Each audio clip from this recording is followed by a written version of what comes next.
Star Trek's 10 Best Fathers. Father's Day is a time to celebrate great fathers, and there are many excellent paternal role models in Star Trek.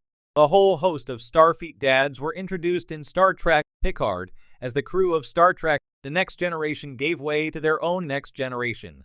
However, Star Trek Deep Space Nine pioneered the portrayal of parenthood in Star Trek TV shows via Captain Benjamin Sisko, Avery Brooks, and Chief Miles O'Brien, Colm Meaney.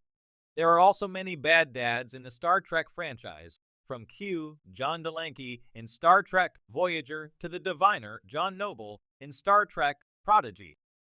By actor Michael Dorn's own admission, L.T. Worf was a terrible father, putting pressure on his son Alexander to live up to his idealized image of a Klingon warrior. Worf's son Alexander had many clashes with his father over the years as a result of Worf's questionable parenting skills. Perhaps Star Trek's favorite Klingon could learn a thing or two from the franchise's best father figures.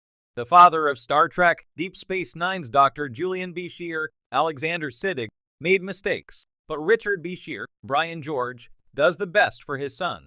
In DS9, Season 5, Episode 16, Dr. B. Scheer, I presume, it was revealed that Richard and his wife Amshia, Fadwa El-Gwindi, had Julian genetically augmented, breaking Federation law. Dr. B. Scheer had always believed that his parents did this because they were ashamed of him, but in truth, it was because they were worried about his development being several steps behind the other kids in his school. Richard and Amshia B. Scheer wanted a better life for their son and broke the law to provide it. When their crimes were unearthed, Richard B. Scheer made the ultimate sacrifice for his son by giving up his freedom so that Julian could remain in Starfleet.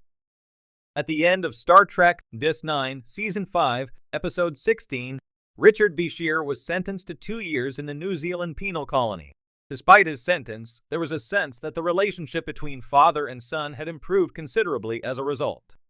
Spock and Sarek, Mark Leonard, is one of Star Trek's worst father and son relationships, but the Vulcan diplomat has proved to be a positive paternal influence elsewhere. In Star Trek Discovery, James Frain's Ambassador Sarek was a good father to Commander Michael Burnham, Sonequa Martin Green,